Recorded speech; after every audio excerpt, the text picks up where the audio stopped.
Hello and welcome to episode 17 of Relegation, Regen, Rebuild 2 with Parma.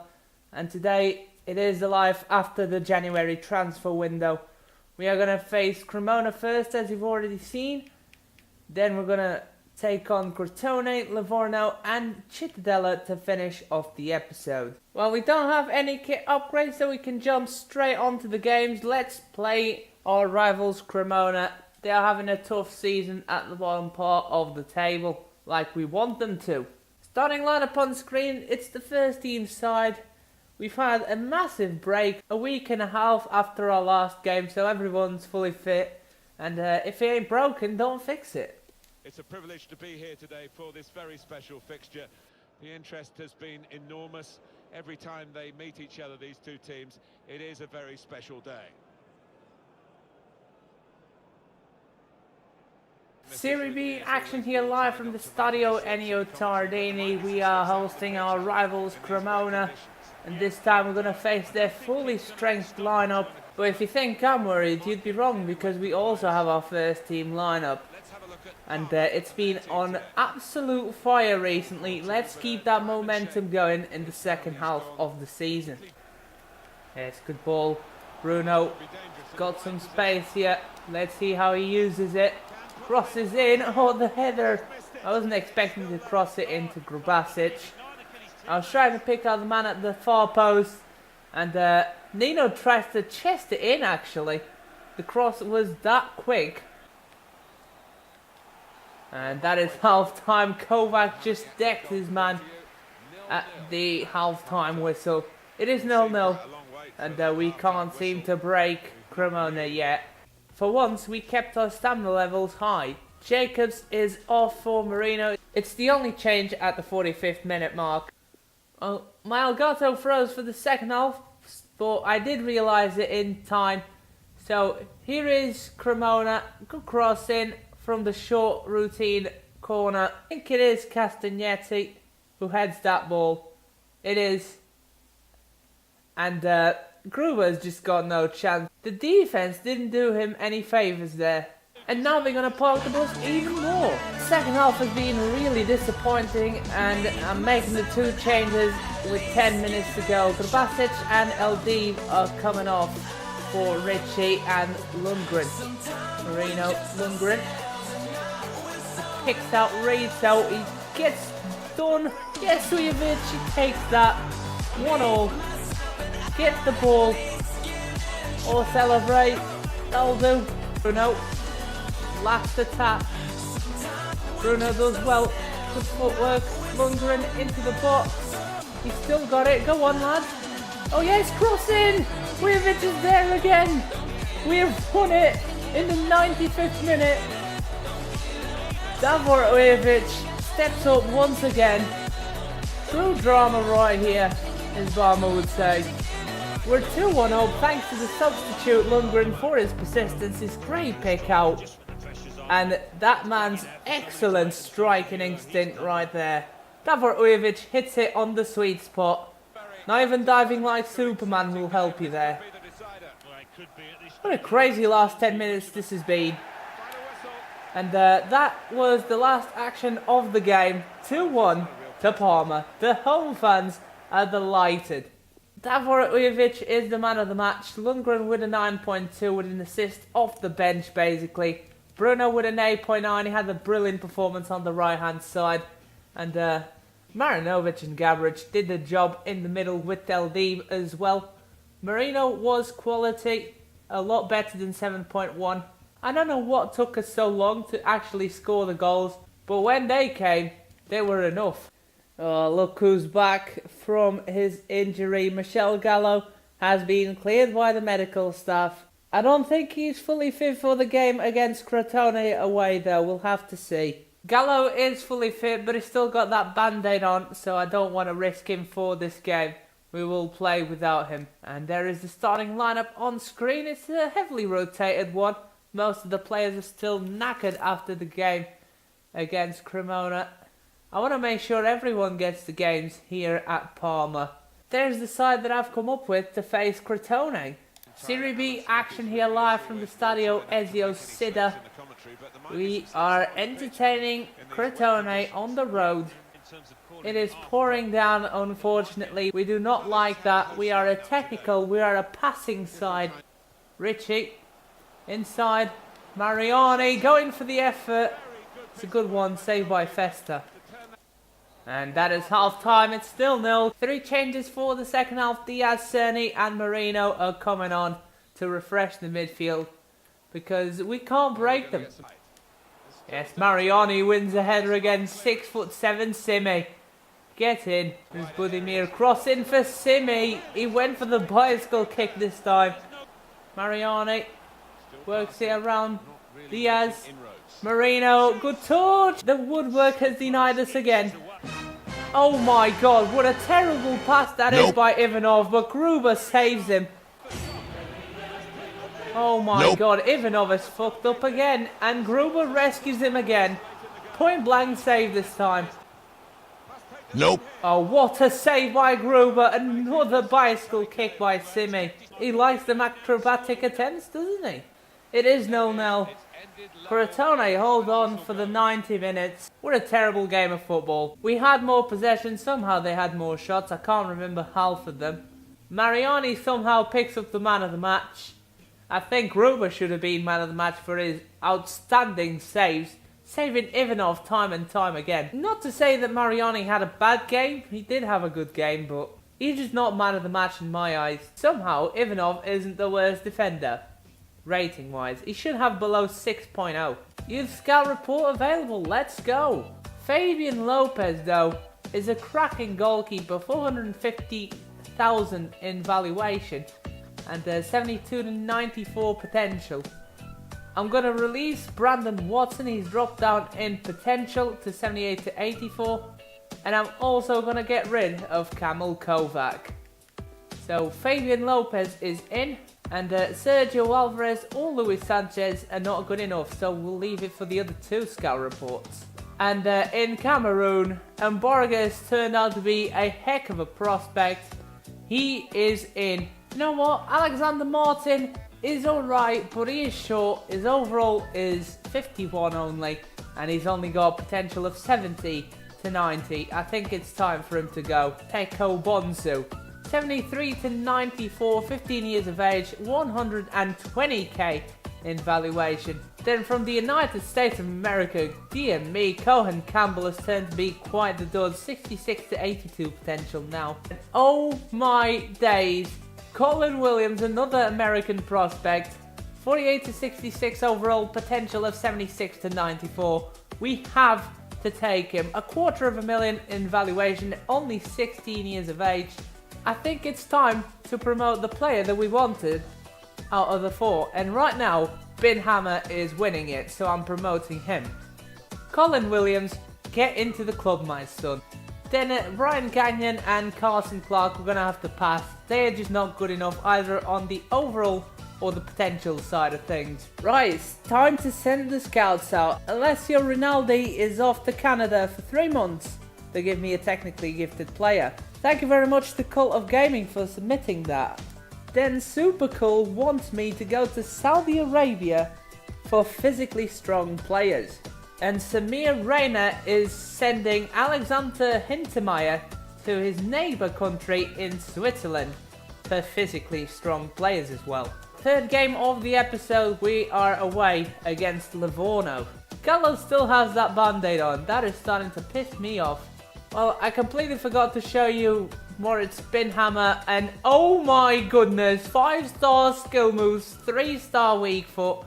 Medium-low work rates, what a find! He's a central attacking midfielder that can play centre forward, he's 5'9", and because of his 5-star skill moves, he's going to be on the bench. But for now, that is the starting lineup that is going to face Livorno. It is the first team side. This team has been doing so well, they do not deserve to be benched, any of them. Serie B action here live from the Stadio Armando Pichi. I might have pronounced the stadium name wrong.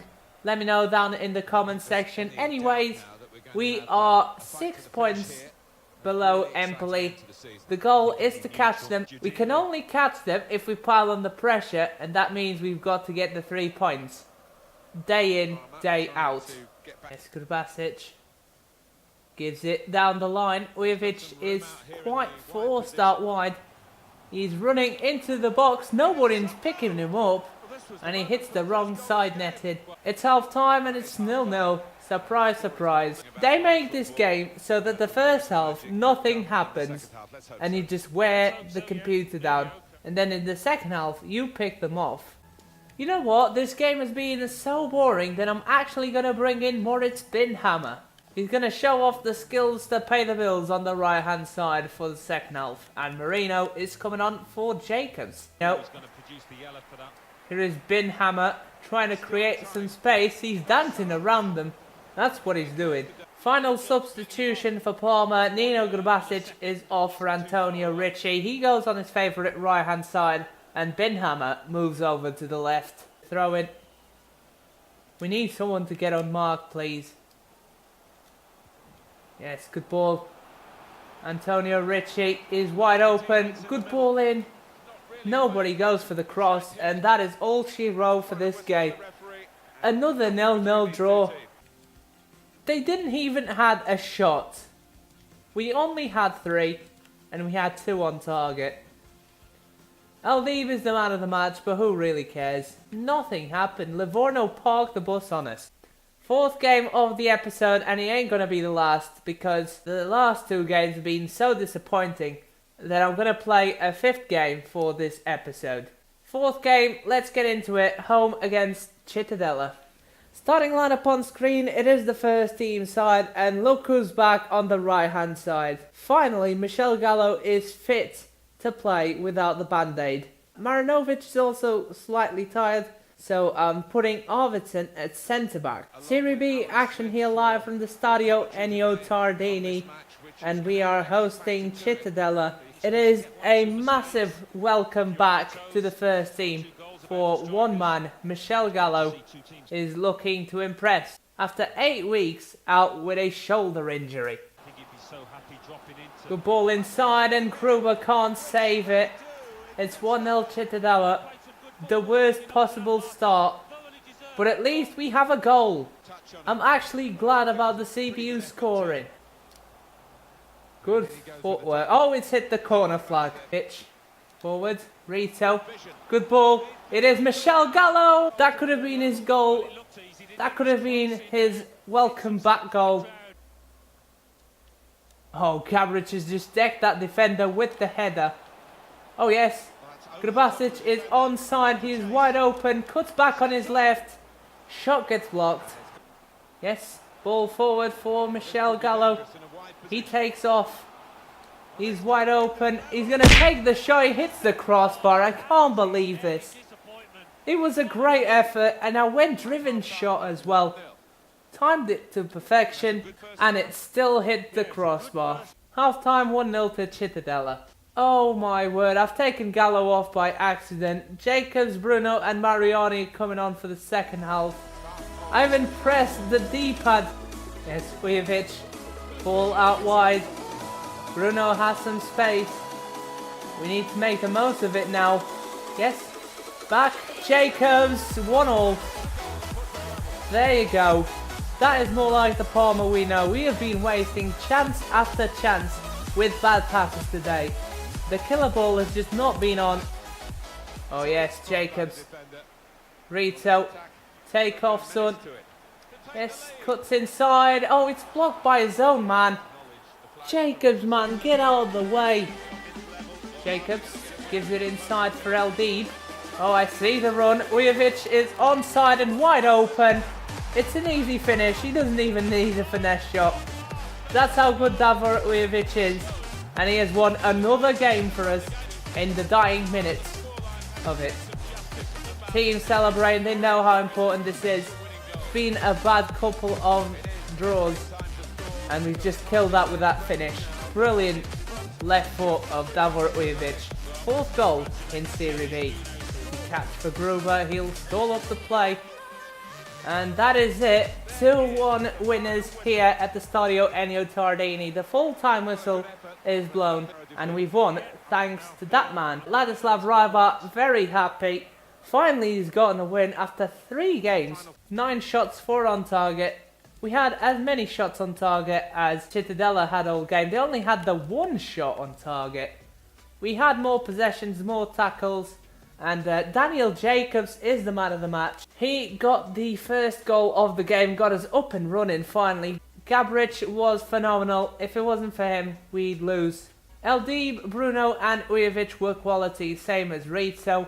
Ujovic picked up the second goal, of course. Bruno and Eldib with the assists. Look how humble to be Eldib is. Fifth and final game of the episode, we're away against 6th place Perugia. Starting lineup on screen is the second team side that's going to play against Perugia. Even though Perugia didn't have that much of a choice, they went with the tied first team players. We went with the fresh second string of players. Let's see which approach is the best. Serie B action here live from the Stadio Renato Corri. Federico Melchiori is the second top goal scorer in the league. 6 goals behind top goal scorer Antonucci. The good thing is that he's tired, but we still have to watch out for him. Touched by Diaz. Mesquites. Got a good chance on goal and he blazes it over the bar. Oh my goodness. How on earth has that gone in? Look at this. Header comes in on the volley. That is a ridiculous goal. Esposito, you're off, mate. Goalkeeper position is a shambles without Gruber. He is coming on after 26 minutes. Burrito. Yes, Lundgren got the space. Boschko wide open. But the keeper comes out to meet him. And it's a corner kick. Tonio Ricci is going to whip in the corner. Yes, Carita with the header. Straight at Gabriel. Marinovic, clear it away. That's not clearing it away. It's 2-0 Perugia. I can't be asked with this game. They're just going to blast it from downtown. And they're going to score. Oh my word, the defense has just gone to sleep. Look at this. It's 3-0 Perugia. I give up. In 2 minutes, we have just lost this game. Buonaiuto has just put the nail in the coffin. Lundgren gets taken out.